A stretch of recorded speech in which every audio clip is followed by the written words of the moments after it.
intimacy, but yo, I don't know what to tell ya. Don't know what to tell ya. You wanna wall around me? I swear I don't know what to tell ya. Don't know what to tell ya.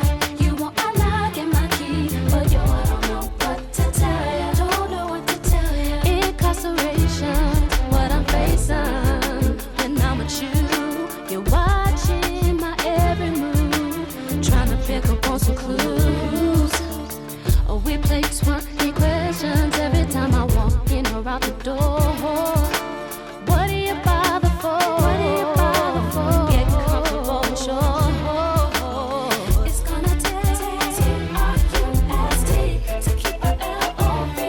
It's gonna take T-R-U-S-T to keep our L-O-V-E.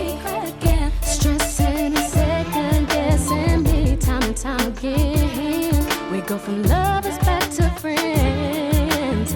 Got to put this to an end. Being able to do what I have loved since I was a little girl, having these dreams come to fruition, and being able to share it with my family and be close with my family, and to just share this talent with the world. This was someone who wanted to touch you and who would allow you to touch them, not only through their music, not only through their talent, but through just being a person. She most definitely was a flower that was blooming, and if still here, she was gonna be like the biggest beanstalk there was. Like, she was gonna be that large.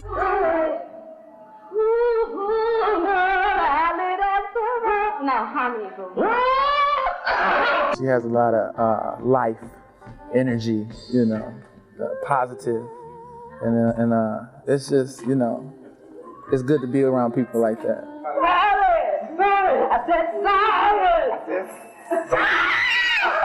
She really made you feel, I think through her music, she really made you feel like you really, really was close to her. She had those type of songs that made you feel like when you listen to them, you know the person that's singing the song. You know how sometimes you just get that feeling, like, wow, this is it.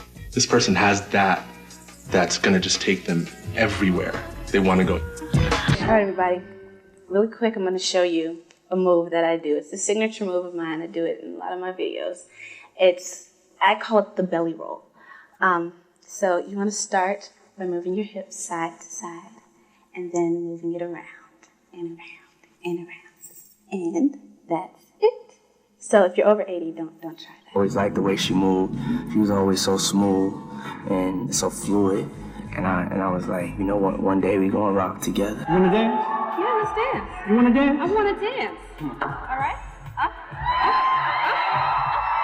Government officials are still investigating the crash of the twin-engine Cessna 402, which was carrying Aaliyah and her 8 associates when it hit the ground and caught fire just after taking off from Abaco Island in the Bahamas. I was sleeping, and my boyfriend tapped me and said, Mary, Shy's on the phone telling us that Aaliyah just got killed. I jumped up, I was like, no way. And you know, it was all over the radio. When we put the radio on, it was doing a tribute to her. It felt like I was gonna throw up. The victims include Aaliyah's hairstylist and 7 other friends, colleagues, and crew members. Aaliyah's death was a loss for all of us. Even though she's not here, her spirit will live on in me and all of us. Just hope like this her legacy lives on, man, and everybody know that she was a sweetheart. She wasn't an industry person. As she just met you, it was like she knew you all her life. It's hard to say what I want my legacy to be, you know, what I want people to say when I'm long gone. At this point, right now, I'm going to say that I want people to see me as an entertainer, someone who can do it all. She was very humble, and I think that's what really gets people the most, is because she was such a grounded, kind person, regardless of the fact that she was doing so well. She's always going to be a beautiful girl. Even though she was a movie star and a great performer, you're going to remember her as a beautiful human being. And that's the way I'll remember her. So young, so beautiful, so talented, and this world wasn't enough for her, I suppose. You know, she just had to move on. Honestly, if there is such thing as perfection on this earth, she was as close as you can get. Life, short as it may be, left an imprint on all of us. Dignity, hard work, how to get through things that a lot of other people fall down about, she got through. Hey, my baby, why you looking so you can't even say something negative about her because she was already an angel when she was first born. Aaliyah Dana Houghton was born in Brooklyn, New York on January 16, 1979. And from day one, her parents, Diane and Michael, were determined to make their daughter feel special. My mom and dad were very interested in names with meaning, and they came across an Arabic name, Aaliyah, and the name's the highest, most exalted, one of the best. And I think it really describes her because she was just an amazing girl. I remember just the little face was so pretty and angelic all the time.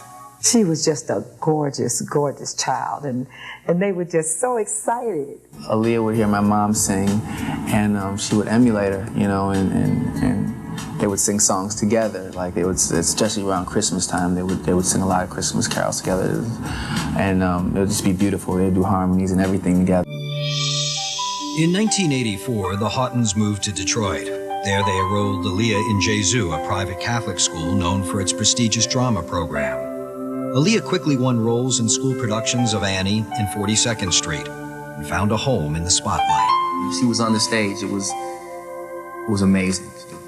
Who she became, she just lit up, and you couldn't take your eyes off of her. We were doing 42nd Street, and she picked up the coin, and her eyes were shining, and she said, "It's a dime."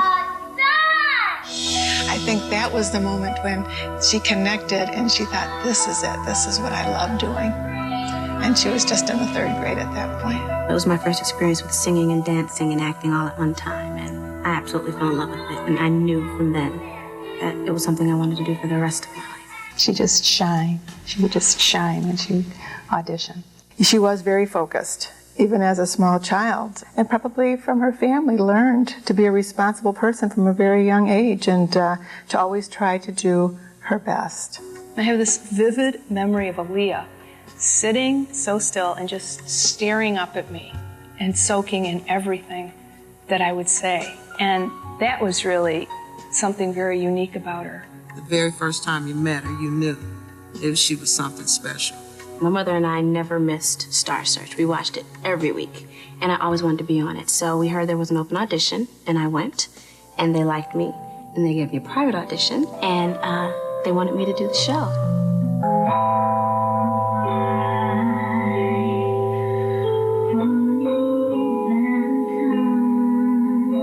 It was my mommy's song, and I wanted to be like my mommy. So that song was special to me because of her. She was practicing every day. My Funny Valentine, I think I might have heard that song 1,000 times in my life. And she was finally ready. From Detroit, Michigan, welcome 10-year-old Aaliyah Houghton. You make me smile with your heart. She was amazing. Like, she hit every note perfectly. You're my favorite work of art. Now, Aaliyah, you're a great singer. What else do you do? Well, of course, I love to sing, and I love to dance and act, and I love swimming. All right, let's find out what the judges have to say. The decision is coming. Katrina Abrams receives 4 stars. A perfect score. Her challenger, Aaliyah Houghton, receives 3 1/4 stars. Okay. I was like, oh, you know, and that was pretty. It was a big blow. You know, that was tough for her to lose. But what was amazing was she dried her tears, and she went back out, and she sat in the audience, and she watched the rest of the show. And that, to me, embodied Aaliyah. That, you know what, I'm not going to give up, and I'm not going to be weak. I learned about rejection and the fact that, you don't win all the time, so you just get up, you dust yourself off, and you try again. Wouldn't trade it for the world. I was getting ready to go into the Hilton at the time, and we talked about it, and I thought Aaliyah would be great if we just did a guest spot with her. I loved her attitude about it. Even though she was only 11 years old, she was very coachable. It's like, okay, Aaliyah, let's do it this way, or when I do this, you do that. Quick study she was. It was really amazing, her grasp of it. And I think it was her love of it that made her so good at it. It took a lot for me not to just go around saying, that's my name. In 1993, Barry Hankerson started a record company, Blackground Entertainment. His first artist was Aaliyah. At 12 is when I got my deal. My uncle got a joint venture with Jive for his label, and I auditioned for Jive, and he signed me, and that's how I came out at 14. Aaliyah was the vanguard of the label, so it was really a family unit that really just blossomed through all our hard work together between my mom, my dad, my uncle, and my sister. Older now, maybe, you know, young, but I'm not going to say exactly how old because I don't feel it should, you know. I don't think it really should matter that much because I want people to really just accept me for my music. She didn't want to be the cute little girl trying to sing. I didn't want people to concentrate on me being 15. And though she's young, bubblegum act, I wanted them to accept me for Aaliyah. The sunglasses, the bandana, the pants low. She was already developing a mystique from day one. And I went to the mall to shop in Michigan, and a few kids like flipped out. And they were like, oh my God, you're Aaliyah, I can't believe it, I love you, I'm gonna get your autograph. And it was the first, it might have even been the first time I was asked to give an autograph. So, of course, that was a great moment. That was the first time I really felt like, wow, I'm a star now. To me, she was like a teen dream turned diva. When she was a teen doing it, all the teens wanted her, everybody in that age range. I think people responded to her because there's a lot of younger artists out now that people kind of think, oh, they're just teenagers and you don't really pay attention to them. No one ever thought that about her. It was like, wow, she's 15, what a great talent, what a great musician and singer she is. And where she was mentally was far beyond that, and you can hear that in her music and the way she translates the songs. I heard people describe her as having like a Lolita quality where like she had sexual energy and she was sexy, but she wasn't overtly so, or she didn't like go out of her way to project that. It just kind of naturally came out. Her look was right for the times. It was kind of hip-hop inspired, but still very feminine and soft at the same time. I think we definitely set a standard. You know, I think that we showed young kids that you can do anything, no matter what your age is. I've been taking lessons since I was 9, vocal lessons since I was 9, so I think that had a lot to do with it, and being that I've been performing since I was 6, so I do sound older than my years. The style that she wanted to create was one that really no one had ever really heard before, and that was to sing over music and beats that were urban, that was somewhat hip-hop, but to have this really beautiful. Would listen down to it, and if it's something that she felt, you know, it wasn't right, she'd be like, I don't like that, let me do it again. You know, no matter how late it was, she always wanted it to be perfect. Before I went to the studio, I was very nervous about it, but I talked with my family, and they said, Aaliyah, you know, you calm down, you put your all into it, and that's what really counts.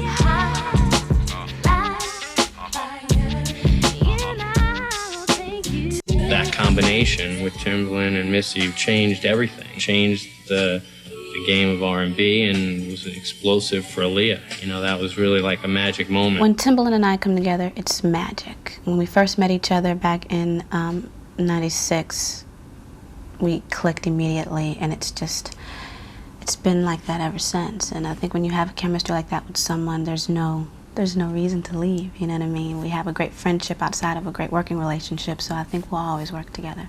All of a sudden, here was Aaliyah, who was a little bit older. She was showing her tummy a little more. Her clothes fit her a little more, but she still had the glasses on. And we started to see her be a little bit more sexy and a little bit more female. That was the type of person that Aaliyah was. She was not afraid to take risks, and that album really showed her maturity and her development as an artist, I think. Definitely. Released in the summer of '96, Aaliyah's second album doubled the take of its predecessor, selling nearly 2 million copies and spawning another hit single with If Your Girl Only Knew. If your girl only knew that you was trying to get with me, what would she do? If your girl only knew that you was kissing her to talk to me, she would probably leave you alone. Probably curse you out and unplug her phone.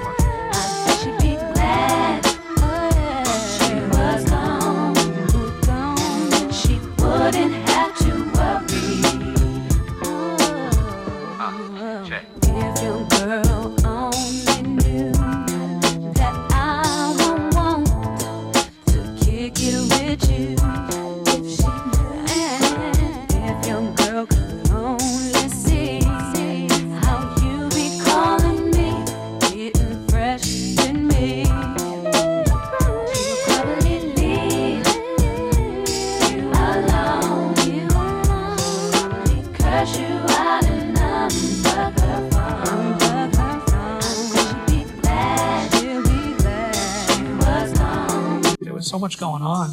And she had a number of hits and was clearly on her way. This was somebody who was going to be a significant figure. I've done acting before. When I first got into the business, I had agents in New York, and I did auditions for TV pilots, for commercials. I did a lot of plays. So it's something that I would like to try in the future, but I want to do it the right way, so I want to prepare myself for it.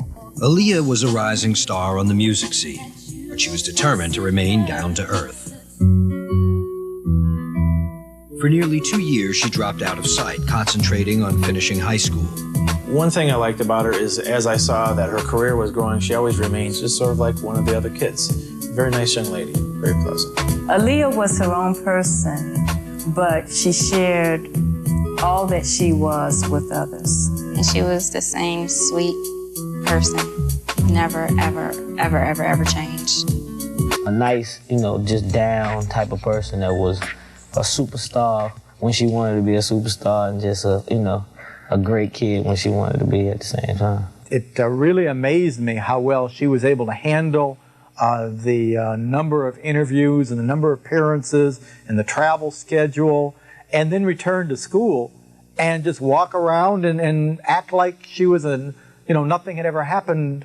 New students who were coming into the school were excited because, this was their first opportunity really to talk to someone who had, quote unquote, become a star in the music industry. She emphasized how much hard work it took, that the fact that she had a #1 song didn't guarantee her success tomorrow. She wouldn't have to do this for me to be proud of her, but this just adds to it. I'm proud of everything she does. She's a beautiful, lovely young woman. Thank you, Mom. Mm-hmm. When most people graduate from high school, they're 17 or 18 years old. They don't even know what they want to major in college, if they're going to go to college, what they want to do for a living. And here's Aaliyah, graduating from high school, 2 platinum records under her belt. I like to perform. I think that's important, along with just singing a song, being able to move in and give an audience, a show. So I really do like to dance and sing the whole gamut. Aaliyah's life had settled into a non-stop stream of public appearances, video shoots, and concerts, but she still found time to be a teenager. Aaliyah liked to have fun. When we were on the road together, we would always find, whatever city we were in, she would find an arcade, and we would go and play games and run around and act silly. By 1999, Aaliyah was ready for a new challenge. Renowned movie producer Joel Silver was prepping for a hip-hop flavored action film called Romeo Must Die.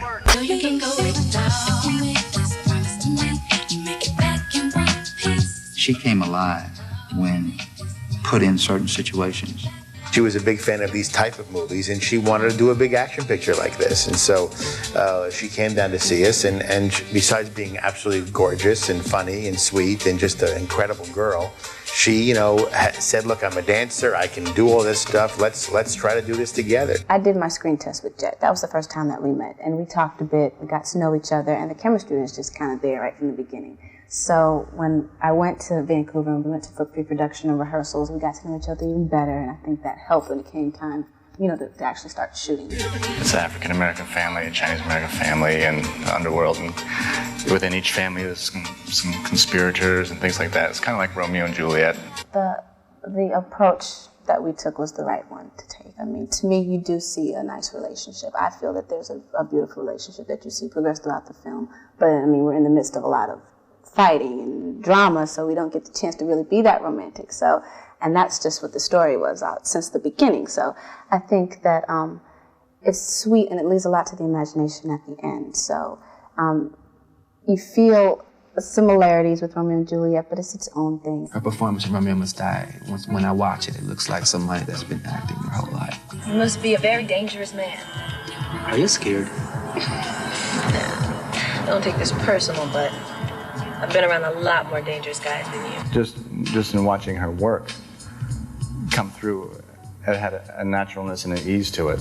It wasn't forced or contrived, and for someone's first film out, I think it's pretty remarkable. I wanted this role because I felt we were similar in a lot of ways. She's a tough girl, she's independent, but she loves her family. She's a no-nonsense girl. Innocence is a vastly overused word, but there was just an openness to her, and I really got the impression that she really wanted to do a good job on the film. She was taking it very seriously in all the right ways. Hey, what's up, Trish? What's up, sir? Let's talk. Hi. We had a scene one day where she had a talk about to Jet about her brother dying, and she had to really break down and cry. And you know, a lot of times on these movies, what they do is they have a little menthol that they'll blow in the actor's eyes that makes the actor's eyes tear up a little bit, and they kind of put glycerin on their cheeks so that it looks like they're crying. But she didn't want to do that. She wanted to do it, and she reached down somewhere, and she was incredible. She found this place to be this incredible actress and person. I wanted the first character that I played to be somewhat similar to me so people would be able to accept me in this role. And I wanted to play a character that I could bring to life and it be believable. And I felt that she was the right one. And I liked the story. Excuse me. I thought it was very different. And I saw Jet in Lethal Weapon 4 and I just fell in love with him. So I was looking forward to working with him. Well, I took martial arts when I was younger. My brother and I did when I was about 7 or 8. That was a very long time ago. And doing the fight scene with Jet kind of brought a bit of that back, and it was really a lot of fun. So I guess you could say after the movies when I really thought about getting into it again. It's been a long time. We shouldn't have left you without a dope beat. I really had a lot of fun. The cast was just great, and they made me feel so comfortable. We've been around each other for almost 4 months, so I mean, I was living in Canada for 4 months. Actually going home felt a little weird. So there wasn't at any point when I was like, okay, I'm done. I'm tired. I'm going to get away. It was really good. It's been a long time. We shouldn't have left you. We talked about it from the beginning. We knew we wanted to do this major soundtrack and make it a really big project. So it started out I was going to do 2, and then just kind of built its way up to 4. So I guess in the end, it does kind of seem like an Aaliyah and Friends. So. Baby girl. What would you do to get to me? What would you say to have your way?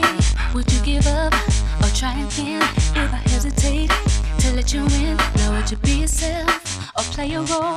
Tell all the boys I'll keep it low. If I say no, would you turn away or play me off? Or would you stay up? And if at first you don't succeed, dust yourself off and try again. You can dust it off and try again, Cause if at first you don't succeed, you can dust it off and try again. Dust yourself off and try again, I'm into you, you into me, but I can't let it go so easily. Not till I see what this could be eternity or just a week. Our chemistry is off the chain. It's perfect now, but will it change? This ain't a yes, this ain't a no. Just do your thing, we'll see how it goes.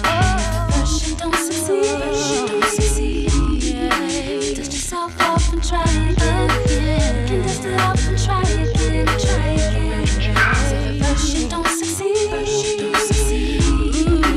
you can dust it off and try again. Dust yourself off and try again, I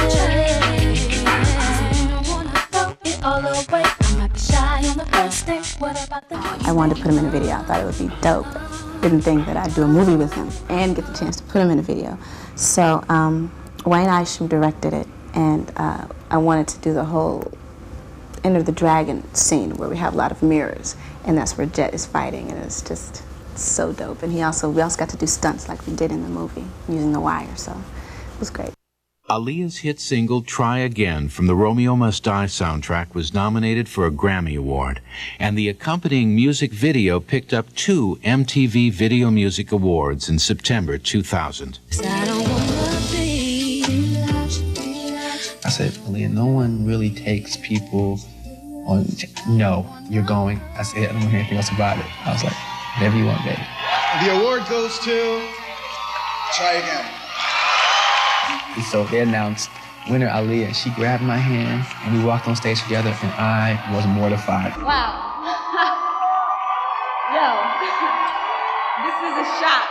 This is a big shock. She thanked everyone. She looked at me and she said, My brother Rashad, I love you. You're my everything. "You are my everything." Okay, what if he wins?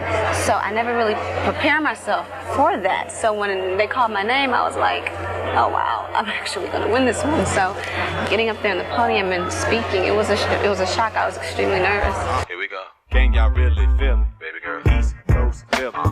I didn't really think I was the queen of soundtracks. I didn't even realize that I've done a lot until just recently when someone named them off to me. I've done Journey to the Past. That was a really great soundtrack for me because I got a chance to see the movie before I did it, and I like animated features. So I was excited about that one, and also because that song went to the Oscars, that definitely meant a lot. Dr. Dolittle was very important because it was a highlight in my career. It was one of the biggest songs of '98 for me, and it was just a great video, great song. Boy, I've been watching you like the hole in the sky. That's why you are my prey.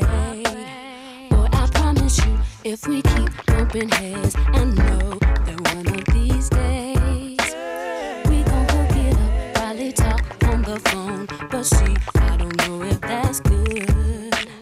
I've been holding back this secret from you. I probably shouldn't tell it. If I let you know, you can run nobody. I'm talking about nobody. Are you responsible? Boy, I gotta watch my back, 'cause I'm not just hitting right. Is it my goal? Is it your goal? Sometimes I'm good at good. Right now I'm not enough. Say yes or say no, 'cause I really need somebody. Tell me if that's somebody. Boy, won't you pick me up at the park right now, up the block, while everyone sleep. I'll be waiting there with my trips, my looks, my hat, just so I'm low key. If you tell the world, you know that we'll be weak. Oh boy, see I'm trusting you with my heart, my soul. I probably shouldn't let you go. If I let this go, you can run nobody. I'm talking about nobody. I hope you're responsible. Boy, I gotta watch my back, 'cause I'm not just hitting right. Is it my goal? Is it your goal? Sometimes I'm good at good. Right now I'm not enough. Say yes or say no, 'cause I really need somebody. Tell me if that's somebody. Baby girl, I'm the man from the big VA. Won't you come play round my way? And listen to what I gotta say. Timbaland, don't you know I am the man? Rock shows here in Japan. Have people shaking my hand. Baby girl, better known as Aaliyah. Give me goosebumps and hot fevers. Make it play haters, believers. Don't you know? Gotta tell somebody. 'Cause I really need somebody. Tell me if that's somebody. What? If I let this go, you can run nobody.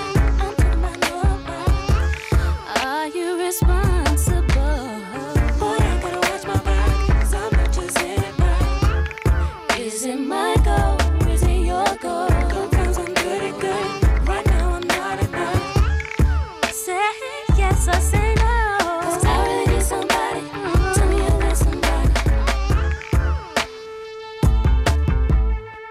You can run nobody. I'm talking about nobody. I hope you're responsible. Boy, I gotta watch my back, 'cause I'm not just hitting right. Is it my goal? Is it your goal? Sometimes I'm good at good. Right now I'm not enough. Say yes or say no, 'cause I really need somebody. Tell me if that's somebody. Aaliyah met a real-life Romeo in Damon Dash. The co-founder of Rockefeller Records, Dash was a regular on the New York party scene. So it was like, big bad wolf messing with Little Red Riding Hood. You know what I mean? Damon had long had a rep as a man about town. When he met Aaliyah in New York in the summer of 2000, he was quickly smitten. The thing that was attracted to me to her, that she wasn't into the things that everyone else was into. Like I used to like to go out. She was cool with being by herself. She was cool with being inside. She only went out to hang out with me. When we hooked up, we sat down, made an agreement. We vowed that we'd always be together. He would always make her laugh, and he treated her like a queen. And what made me so happy was to see her happy, you know? It was just great to see her smile every single day. She definitely liked the fact that the critics enjoyed her work, but I think mainly she would turn to her family members and her friends around her to ask them, like, was I okay? Are you sure? They were there from the inception, and they're still around today, irking me at times, but I love them. No matter what Aaliyah did, no matter how far she traveled or how big she got, she was never going to leave any of us. She never wanted to leave any of us. Oh, so many things have taken place before this love affair began. In the fall of 2000, Aaliyah traveled to Australia, where she began shooting another movie, Queen of the Damned. On the set by day, she was in a Sydney studio by night, working on her third album. And whenever she could, she flew home to be with her family and with Damon. You know, the thing was, she was gone a lot. So the time that we had together, I mean, it was like we appreciated it. And when we would sleep, I would hold her, I wouldn't let go. Like in my sleep, she'd try to move, and I'd never let her go. It was almost like she was my twin soul. Oh boy, at your best, you are loved, yes. The time that they did have, the time they did spend together, they were in heaven. You know, nothing from the outside really got in their way. And she was so happy. She was so happy. Throughout the winter and spring of 2001, Aaliyah worked on her first full-length album in 5 years. After Aaliyah was working on movies or whatever, she had a lot of energy that she was ready to release. And as a musician or whatever, as an artist and all that, she was just saying, you know, she was so happy to see everybody and just be in the mix of, you know, music again, because she had been out of the loop so much. So you just kind of go in the studio and vibe for a minute to get yourself back into what it is to be in the studio, what it is to get behind the mic and everything. So yeah, there's a period of warming up, but it's not that, it doesn't take that long. I've always been someone that has had an affinity towards edgy things, towards kind of a dark side, and Romeo to Queen of the Damned. The Matrix, they all kind of represent that for me. It's very edgy, it's unique, and it's a little bit dark, and I like that in my music as well. So I felt, in taking the step into another genre, that I wanted to do something that people could understand and flow with me, and they know me that way in music, so I felt this was the best way to do it in film as well. Aaliyah always has, comes different, and I was like, well, I gotta come different too, because, that's the type of artist she was, and just came up with some like classical hip hop. Jomo heard it, just like, oh my God, I mean, just the track before Static even got to it. We Need a Resolution, the first single off of my new album. Produced by Timbaland, written by Static from Playa. And on this album, I wanted to speak about relationships and all kinds of relationships, good ones, bad ones, or what have you. And that song speaks about a relationship that's kind of in the middle, you know what I mean? It's not either or really, it's just at a point where they're not communicating, they have problems and they want to resolve them. And what's actually cool about it is not all the time do you actually come to a resolution, you know what I mean? And at the end of the song, they really don't resolve anything. So, and that happens in life, so that's really what that song is about. Did you sleep on the wrong side? I'm catching a bad vibe, and it's contagious. What's the latest? Speak your heart, don't bite your tongue. Don't get it twisted, don't misuse it. What's your problem? Let's resolve. We can solve it. What's the cause? It's official. You got issues, I got issues, but I know I miss you. Yeah. Who should be hurt? Who should be blamed? Am I supposed to change? Are you supposed to change? Who should be hurt? Who should be shamed? Am I supposed to change? Are you supposed to change? Who should be hurt? Will we remain? Oh, I need a resolution. You need a resolution. You need a resolution. We have so much confusion. Where were you last night? Fell asleep on the couch. I thought we were going out. I wanna know where your fingers were. If you had let me know, I wouldn't have put on my clothes. When I do a song, I usually hear all the instruments in my head and how I want it to sound. I mix everything, make it sound totally with you when you come in the studio and you say, I didn't sound like this the day before. That's the chemistry of working together with people. Well, this is to be the first time that y'all get to hear a lot of her at once, rather than just one song here and here. And she got a lot of versatile. I think she just grew up as a person. Words I won't accept. I thought I lost you. We got to work with like key beats, But Jada, it's always fun to go in. Everybody, all three of them cats is on their level. Yeah. Tell me why you. Yeah, we kind of just went in the studio, just, you know, it's like, well, we're going to go in with Aaliyah. We said, okay, we didn't even know that we were going to end up doing as many songs as we did, but we just kept doing more and more and more, and she was liking them, so, you know what I'm saying, we had a nice click with the writers, Static and Black, and with her, so it was all good. It's a blessing, yes, it's definitely a blessing, a privilege to even be on her project, and for the amount of songs that we do have on this project is overwhelming. Passion, instant, sweat beats, feel me, Cupid shot me, my heart beats racing, tempt me, drive me, feel so exciting, thought of Ali, it's yours entirely, I'll be more than a lover, more than a woman, more than your lover, I'll be more than a lover, more than a woman, more than a lover, I'll be more than a lover, more because I'll be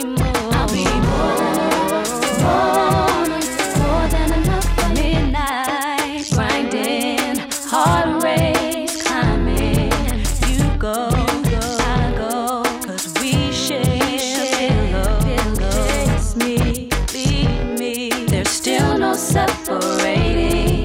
Morning massages, the newborns in your closet. I'll be more than a lover, more than a woman, more than your lover. I said I'll be more than a lover, more than a woman, more than a lover.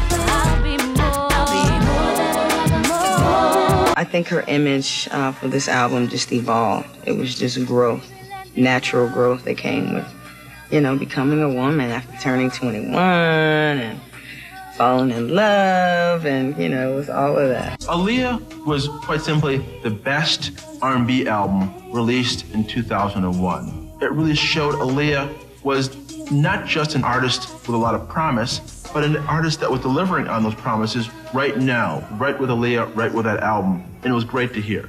She had a future that was just awesome in every direction. And she had a nice attitude about it, too. Never, ever acted like a diva. Never. And I know some divas. When Aaliyah landed in the Bahamas in August of 2001 to shoot the video for her song Rock the Boat, she was on a definite roll.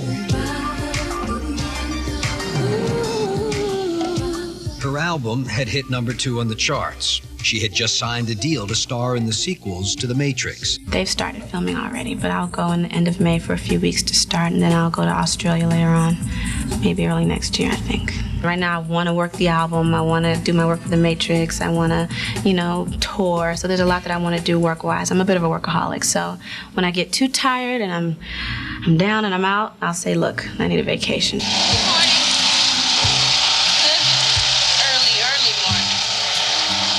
What is it now, 6? We've been up since 3, doing hair and makeup to get the beautiful sunrise shot. They're like, baby, you tired? She's like, what am I be tired about?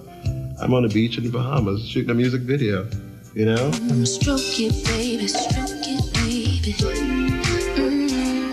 The boat had a room, and Aaliyah was in this one room, and she was sleeping.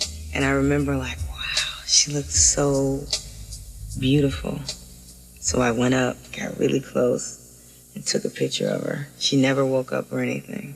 The picture is beautiful of her just laying there sleeping. Yeah.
you're doing now.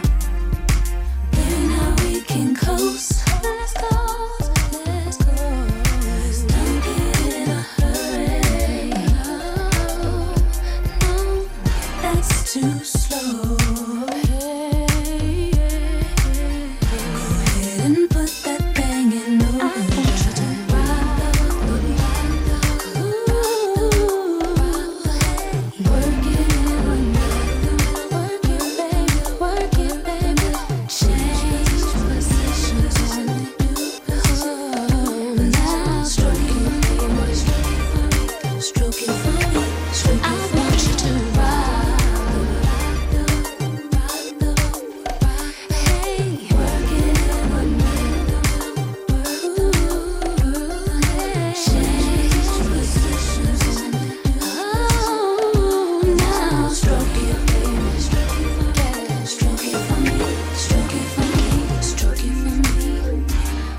When Aaliyah rapped, she said, you know, hype, I'm tired, I'm ready to go. Like, you got enough stuff. We shot all day in. By this time, she's like, okay, I'm over it. I'm tired. I'm ready to go.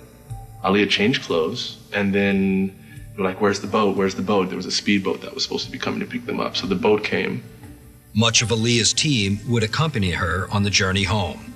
Friend Keith Wallace, bodyguard Scott Gallen, record executives Gina Smith and Douglas Kratz, hairstylist Eric Foreman and Anthony Dodd, and makeup artist Christopher Maldonado.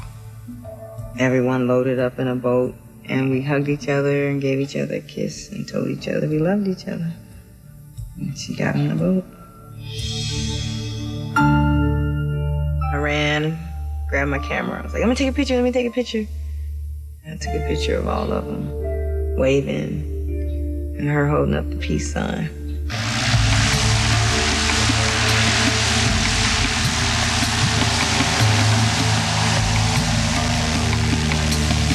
First at 11, what went wrong? 9 people killed after a plane crashes and bursts into flames just Government officials are still investigating the crash of the twin-engine Cessna 402, which was carrying Aaliyah and her 8 associates, when it hit the ground and caught fire just after taking off from Abaco Island in the Bahamas. And this time you're like, oh my God, I can't just, no, it just cannot be happening. Cannot be happening. That's all I could think is this just could not, this cannot be happening. Wasn't I just waving at these people and hugging them and kissing them? And telling them I love them?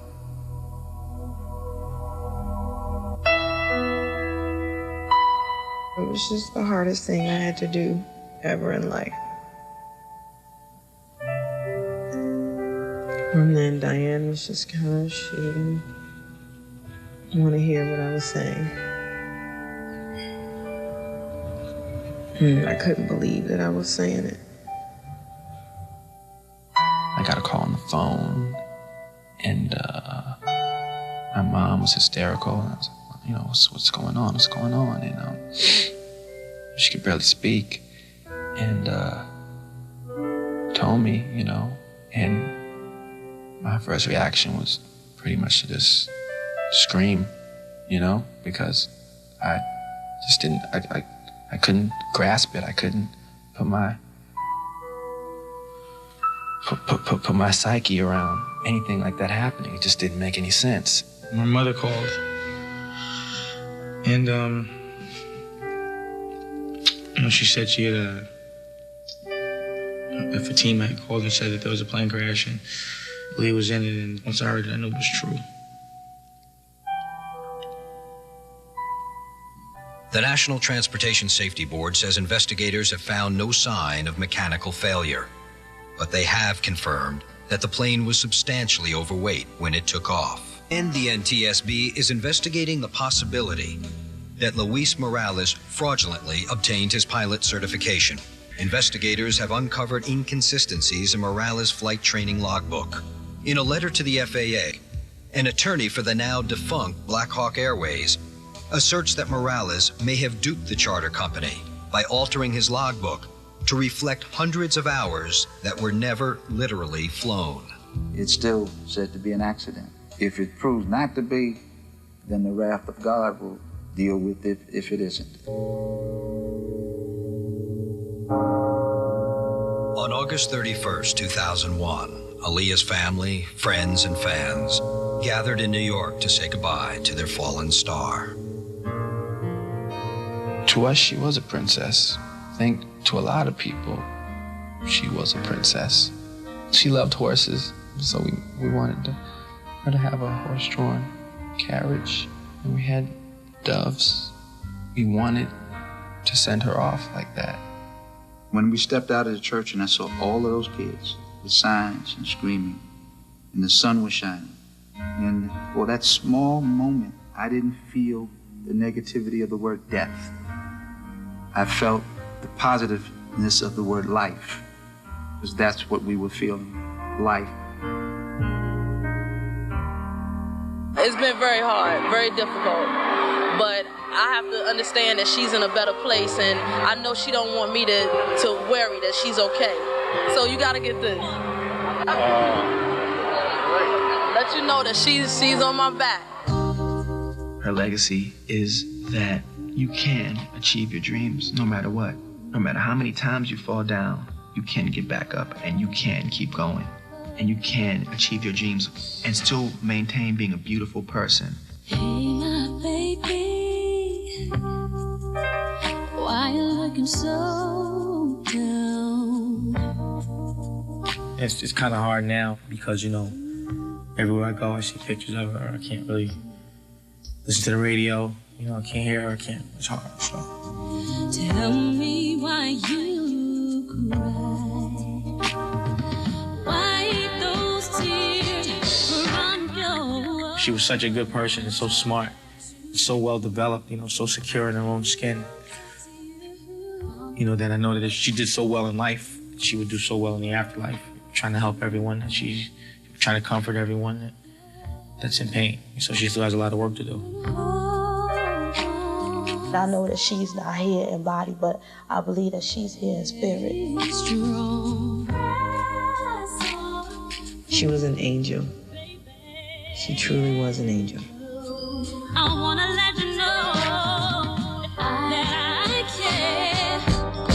I love you, yes I do. I talk to you. I wanna talk.